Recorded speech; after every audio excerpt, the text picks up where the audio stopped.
महाभारत युद्ध की समाप्ति के बाद जब युधिष्ठिर का राजतिलक हो रहा था, तब कौरवों की माता गांधारी ने महाभारत युद्ध के लिए श्री कृष्ण को दोषी ठहराते हुए यह श्राप दिया कि जिस प्रकार कौरवों के वंश का नाश हुआ है, ठीक उसी प्रकार यदुवंश का भी नाश होगा।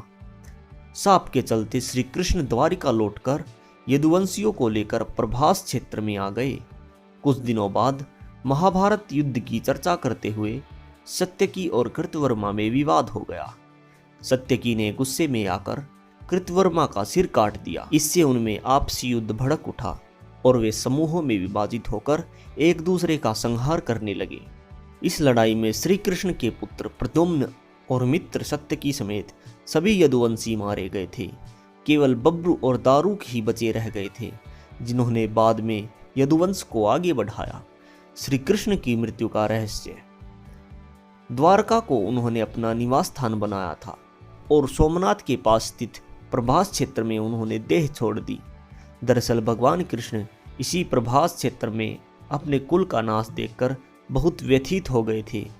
वे तभी से वही रहने लग गए थे। एक दिन वे इसी प्रभास क्षेत्र के वन में एक पीपल के वृक्ष के नीचे योग निद्रा में लेटे हुए थे।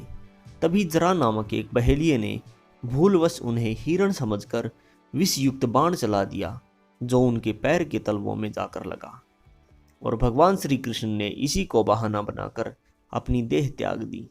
लेकिन यह भी उनकी एक लीला थी। पौराणिक मान्यताओं के अनुसार प्रभु ने त्रेता में राम रूप में बाली को छिपकर तीर से मारा था। कृष्ण अवतार में भगवान ने उसी बाली को जरा नामक बहेलिया बनाया और अपने लिए वैसी ही मृत्यु चुनी जैसी उन्होंने बाली को दी थी।